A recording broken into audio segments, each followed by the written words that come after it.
বৈষম্য বিরোধী ছাত্র আন্দোলনে ত্যাগ, আত্মহুতি ও সফলতাকে স্মরণীয় করে রাখতে ময়মনসিংহ শহরের বিভিন্ন দেয়ালে শিক্ষার্থীরা অঙ্কন করেন গ্রাফিতি। সেই সাথে শহরকে সুন্দর রাখতে খুলে ফেলা হয় সকল ব্যানার, পোস্টার। জুলাই বিপ্লবের প্রায় ৫ মাসের মধ্যে সেই হৃদয় ছোঁয়া গ্রাফিতিগুলো ঢেকে যাচ্ছে রাজনৈতিক, বাণিজ্যিক ও শিক্ষা প্রতিষ্ঠানের পোস্টারে।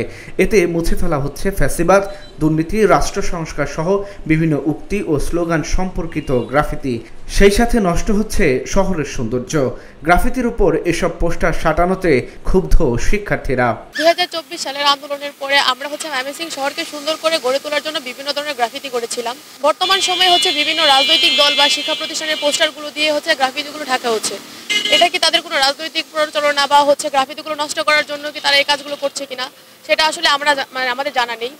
তবে আমার মনে হয় যে গ্রাফিতিগুলো আমাদের আন্দোলনের একটা প্রতীক ছিল। তারা এই আন্দোলনের প্রতীকগুলো কি অবমাননা করছে না অবজ্ঞা করছে সেটা আসলে আমরা ক্লিয়ার না। ব্যানার টানার জন্য একটি নির্দিষ্ট স্থান করে দেওয়া দরকার, যে এই সমস্ত জায়গায় তারা ব্যানার টানাতে পারবে।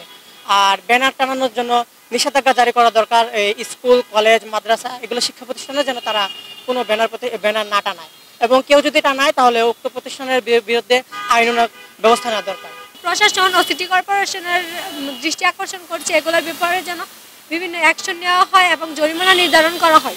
পরিবেশ রক্ষায় শহরকে ব্যানার, পোস্টার মুক্ত করতে সংশ্লিষ্টদের সাথে আলোচনার পাশাপাশি সিটি কর্পোরেশনকে আইন প্রয়োগের দাবি জানান নাগরিক নেতারা। নেতা হতে হলে নেতার মতো করে নেতা হবে, রাজনৈতিকভাবে নেতা হবে।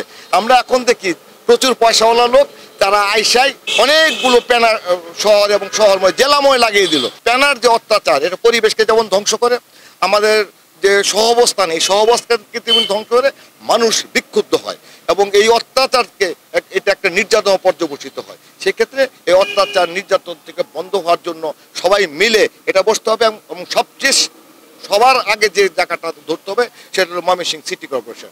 ময়মনসিংহ সিটি কর্পোরেশন বলছে, যেখানে সেখানে ব্যানার, পোস্টার লাগানোর বিরুদ্ধে মাইকিংয়ের পাশাপাশি পোস্টার অপসারণে কাজ চলছে। ব্যানার তো আসলে পোস্টার ব্যানার আইন অনুযায়ী যত্রতত্র পোস্টার ব্যানার আসলে লাগানো যায় না। সেই ক্ষেত্রে আমরা কিছুদিন আগেও মাইকিং করেছি, শুনেছেন হয়তো। মাইকিং করা হয়েছে এবং মাইকিং চলমানও আছে।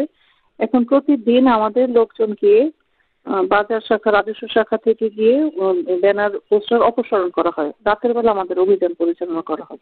দৃষ্টিদূষণ রোধ ও সৌন্দর্য রক্ষায় প্রচারণার পোস্টার লাগানোর নির্দিষ্ট জায়গা নির্ধারণ করে দেবে সংশ্লিষ্ট কর্তৃপক্ষ, এমনটাই প্রত্যাশা ময়মনসিংহবাসীর। Dhaka Journal, news desk.